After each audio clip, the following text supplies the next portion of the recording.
Kenapa sholat? Kewajiban. Ada lagi? Baik. Kalau kita memaknai sholat sekedar kewajiban, nanti sifat sholatnya untuk menggugurkan wajibnya saja. Bahasa gampangnya, yang penting sholat. Mau sholatnya khusyuk, mau tidak, yang penting sholat. Tapi ketika Allah memilihkan kata ini pun, itu bukan hampa makna. Ada makna yang sangat dalam sekali. Baik, teori mengatakan secara logika, orang yang punya koneksi dengan sosok yang punya segala hal, bukankah lebih mudah hidupnya? Maka kalau kita terkoneksi dengan Allah, kita mudah mengakses semua hal yang kita harapkan tadi. Nah, dalam bahasa Arab, mengoneksikan sesuatu sehingga tersambung kuat dan sulit dilepaskan, itu disebut silah namanya. Silah. Ya. Masih teman-teman ingat? Kalau kita kumpul-kumpul tuh suka disebut apa namanya? Silaturahim kan?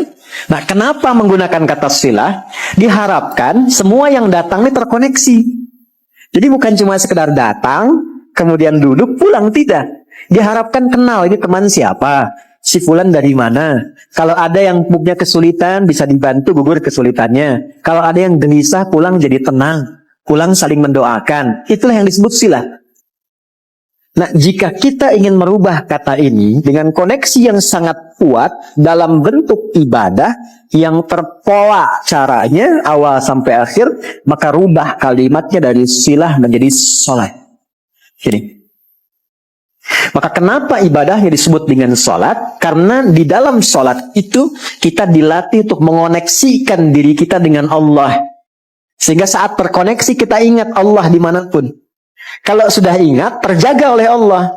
Orang yang kalau minum ingat Allah, tidak mungkin minum minuman yang tidak disukai Allah. Ada orang mabuk baca bismillah? Gak ada. Orang kalau ingat Allah gak akan menipu. Orang kalau ingat Allah gak mungkin keluar masjid tertukar sendal. Itu gak mungkin tuh. Ya kan? Orang kalau ingat Allah gak akan menyakiti. Karena ingat. Nah, ini yang dimaksudkan Quran surah ke-20 ayat ke-14. Ini konsep dasarnya ini.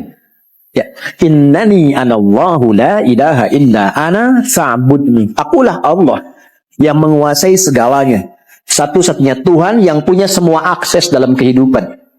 Maka kalau Anda ingin mendapatkan semua kemudahan, fa'budni, terhubunglah denganku. Mendekat kepadaku. Gimana caranya ya Allah? Wa aqimis shalah, tunaikan salat untuk mengoneksikan dirimu li dzikri, supaya engkau tersambung denganku. Ini dengan Allah. Jelas? Nah, karena itulah dalam salat ketika kita tersambung, kita mengumpulkan harapan-harapan kita, termasuk mencurahkan kesulitan-kesulitan kita, sehingga kita meminta solusi. Bukankah dalam salat kita mengatakan iyyaka na'budu wa iyyaka nasta'in? Perhatikan baik-baik. Ini janji yang disampaikan oleh Allah melalui lisan Nabi. Siapapun orang yang sholatnya benar, berniat mengoneksikan dirinya kepada Allah, itu baru baca Al-Fatihah sampai kalimat iyyaka na'budu wa iyyaka nasta'in, dari mulai wudu sampai dengan kalimat itu, perhatikan jawabannya. Hadza baini wa baina 'abdi wa li 'abdi ma sa'al. Ini perjanjian antara aku dengan hambaku. Kalau koneksinya hambaku itu benar kepadaku, tulus dia, maka aku akan kabulkan apapun yang dia minta saat ini. Karena itu, tidak ada satupun, bahkan Nabi dan Rasul yang pernah hidup di bumi, saat punya kesulitan dan meminta sesuatu, mereka umumnya lakukan dalam sholat. Dan selalu cepat dikabulkan.